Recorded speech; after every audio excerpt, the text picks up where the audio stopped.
उत्तर भारतीयों को लेके। देश की मोदी जी के प्रेजेंस में ये हुआ है। वो बैठे थे और निर्मला सीतारामन जी ने ये कहा, जो ये होता है बजट होता है उसका ये जो आंसर उत्तर देते हैं, तो उस वक्त उन्होंने कहा, जवाबी उनके भाषण में उन्होंने कहा, राहुल गांधी ने जितनी भी बातें कही टिपिकल यूपी स्टाइल में कही। क्या मतलब है ये? यूपी स्टाइल में का मतलब क्या है निर्मला सीतारामन जी? और ये तो तालियां, ये बेंच बजा रहे थे सब, उनके चमचे भक्त सारे बेंच बजा रहे थे। आज मुझे मुंबई के, यूपी के, खास करके भाजपा के नेताओं का मेरा सवाल है, क्या यही सम्मान पाया है आपने नरेंद्र मोदी जी के सरकार से, भाजपा से? यही बाकी था?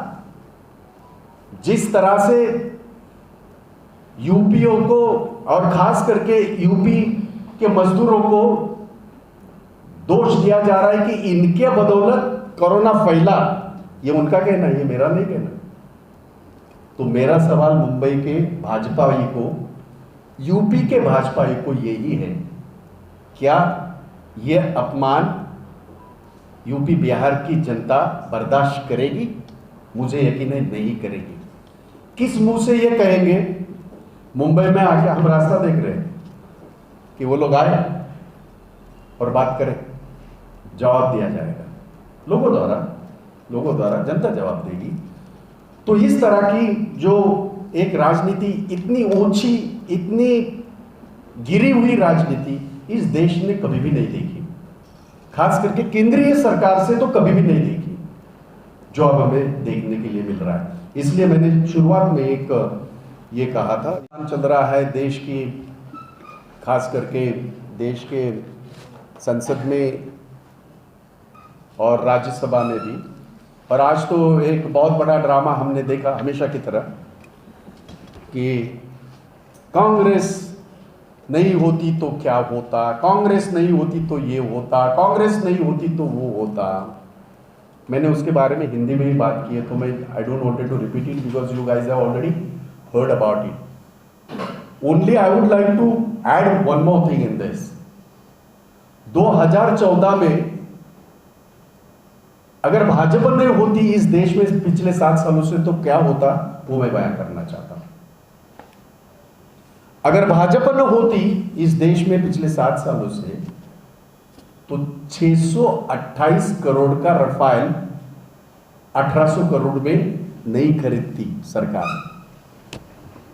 इतना बड़ा भ्रष्टाचार, 43,000 करोड़ का भ्रष्टाचार, और सामने दिख रहा है। एक अंतरराष्ट्रीय एक एग्रीमेंट होता है जिसको हम लोग मेंटेनेंस का और उसकी ये जो होती है मालूमात होती है, वो देने का एक एग्रीमेंट होता है। ये इन्होंने किया नहीं। इसके पहले जितने भी संसाधन खरीदे गए, खास करके आर्मी को, उनकी एक कमेटी होती है, उस कमेटी के माध्यम से ही खरीदा जाता है। अगर कांग्रेस होती तो वैसे ही खरीदा जाता। चूंकि नरेंद्र मोदी जी की सरकार है, उस कमेटी को जरा भी पूछा नहीं गया। और ये इस तरह का जो टेक्निक होता है, टेक्निकल नो हाउ होता है, उसके लिए एक एग्रीमेंट होता है। वो एग्रीमेंट न करते हुए इसका मेंटेनेंस का ठेका, जो कि हिंदुस्तानी कंपनियां आज तक करते आई, जिन्होंने उसको ठेका न देते हुए अनिल अंबानी की कंपनी जो 16 दिन पहले रजिस्टर्ड हुई थी, 1-2 महीने पहले रजिस्टर्ड हुई थी, उनको दिया गया। अगर कांग्रेस होती तो मोदी जी ये नहीं होता। अगर कांग्रेस होती तो जिस दिन, पहले दिन इस देश में 30 जनवरी को पहला कोरोना बाधित पेशेंट यहां पुणे में और केरल में जिस दिन मालूम हुआ, उसी दिन अंतरराष्ट्रीय सारी सीमाएं सील कर दी और यहां कोरोना को फैलने से रोकती। कांग्रेस होती तो आज तक जितनी भी वैक्सीन 13 प्रकार की वैक्सीन आज तक इस देश में पैदा हुई और लोगों को मुफ्त दी गई, उसकी कोई मार्केटिंग नहीं हुई, किसी को पता भी नहीं लगा। एक बूंद जिंदगी का एक ही दिन में 18 लाख बच्चों को वो ये एक बूंद जिंदगी का दिया गया, उसकी मार्केटिंग नहीं हुई कभी। लेकिन हमारे यहाँ हमारे पंतप्रधान नरेंद्र मोदी जी की सरकार है तो ये सब कुछ हो रहा है। पाकिस्तान को हमारी वैक्सीन जा रही है, दूसरे देशों को जा रहे, पंतप्रधान अपना कदम बड़ा कर रहे, लेकिन लाखों लोग यहां मर रहे, उनको नहीं मिली। कांग्रेस की सरकार होती तो ऐसे नहीं होता। कांग्रेस की सरकार होती तो 3000 नौकरियां जो खत्म कर चुके हैं मोदी जी की गलत नीति की वजह से, ये हमारे देश के नौजवान जो हर सालाना लाखों के तादाद में ग्रेजुएट होकर निकलते हैं, बहुत सारे इंस्टीट्यूट से निकलते हैं, तो उनके हाथ को काम मिलता। कांग्रेस होती तो ये सारी नौकरियां बचती। उस वक्त एकनाथराव गायकवाड़ हमारे मुंबई के अध्यक्ष थे, लेकिन चूंकि मैं मजदूरों का नेता हूं, तिहाड़ी मजदूरों के लिए मुंबई के पालक मंत्री असलम शेख, परशताई गायकवाड़, कांग्रेस के सारे कार्यकर्ता ये ट्रेनिंग दे ही नहीं रहे थे। आपको तो पता है, पैसे मांग रहे थे। जब कांग्रेस ने आंदोलन शुरू किया तब हुआ। अब सोचो 1 जनवरी को पहला डिक्टेट होता है कोरोना का, 30 जनवरी को, और हम ट्रेन उनकी सुविधा अनुसार, ट्रेनें एवीटी से भी छूटी, ट्रेनें कुर्ला से भी छूटी, ट्रेनें थाने से भी छूटी, नई मुंबई से भी छूटी। जो लोगों ने डिमांड की, जिस तरह से मांगा उसी तरह हम लोगों ने ट्रेनें उनको दी।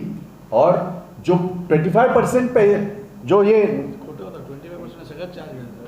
सगळा चार्ज घेत होते, 13 मे पासून सरकारने पैसे भरले, 13 मे पर्यंत आपण पैसे भरले। 13 मई तक कांग्रेस ने पैसे भरे, 1 तारीख से लेके 13 मई तक कांग्रेस ने पैसे भरे। उन लोगों को पूछिएगा जो उत्तर प्रदेश के रेलवे स्टेशन पे उतरे, बिहार के रेलवे स्टेशन पे उतरे, आंध्र के रेलवे स्टेशन पे उतरे, केरला के रेलवे स्टेशन पे उतरे, साउथ के जो कुछ लोग थे वो लोग, उन्होंने उतर के छत्रपति शिवाजी महाराज जिंदाबाद, कांग्रेस जिंदाबाद के नारे लगाए। ये मैं नहीं कह रहा हूं, सोशल मीडिया में सारी जगह वायरल हुआ था। तो मोदी जी क्या कहते हैं उससे हमें कोई सरोकार नहीं है। हम ये बताना चाहते हैं, मुंबई में और महाराष्ट्र में एक भी डेड बॉडी उसकी विडंबना नहीं हुई, उनके परिजनों को हैंड ओवर कर की दी गई, उनका अंत्य संस्कार किया गया। यूपी में अपना पाप छुपाने के लिए यही नरेंद्र मोदी जी की भाजपा की सरकार, यूपी में योगी की सरकार, सैकड़ों ऐसी लाशें जो गंगा में छोड़ी गई, वो लाशों की क्या हालत हुई, जानवरों ने उसका वो किस तरह से विडंबन किया, मुझे शब्द अच्छे नहीं लगते इसलिए नहीं मैं कह रहा हूं। ये नरेंद्र मोदी जी की, जैसे सारे देशों ने अपने अपने मजदूरों को पैसे दिए क्योंकि उनका सब ये चलना चाहिए, वैसे कांग्रेस भी पैसे देती, जिसकी मांग न्याय योजना के तहत खुद राहुल गांधी ने अनेकों बार की थी, जिसको नजरअंदाज किया गया। कांग्रेस होती तो ये नवरत्न जो बेचे जा रहे हैं, ये क्या नरेंद्र मोदी जी ने अपने घर से लाए थे क्या? जितनी कंपनियां बेची जा रही है, अभी भी बेचने के लिए वो ये कर रहे हैं, मांग ये कर रहे हैं, टेंडर मांग रहे हैं, बाकी सारी चीजें कर रहे हैं। तो ये नवरत्न जो है, जिसमें सही मायनों में शाश्वत नौकरी अगर कहा है तो इसी में है, इनको बेचा नहीं जाता। कांग्रेस होती तो रेलवे जैसा जो हमारे आम आदमी के लिए जीवनदानी है, उसको भी प्राइवेटाइज नहीं किया होता। कांग्रेस होती तो शायद 2014 में जो हमारी इकोनॉमी विश्व में तीसरी थी वो और मजबूत होती, और कांग्रेस होती तो ये देश आन बान शान से सर्वधर्म समभाव जो हमारा स्थायी, हमारे लोकतंत्र का स्थायी एक महत्व है, समीकरण है, उसको आज क्षति नहीं पहुंचती। तो उनके मोदी जी से इससे ज्यादा, बहुत ज्यादा दूसरी कुछ अपेक्षा नहीं है। तो ये बात आप सबसे कहनी थी। अब you can ask any question please. शहीद हो गए, उनके बारे में आप किसको जिम्मेदार ठहराते हैं?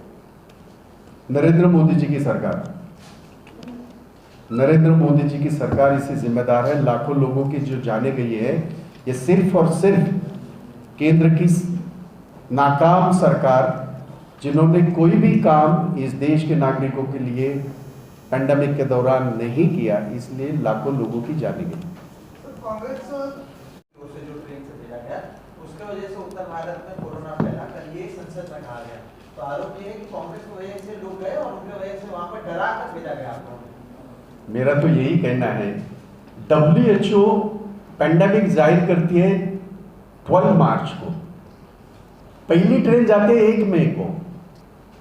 कांग्रेस ने यहां से जो 106 ट्रेनें छोड़ी, तब हमारे स्वर्गीय गायकवाड साहब 191 ट्रेन मुंबईतून सुटली, 191 मुंबईतून सुटल्या। I am sorry.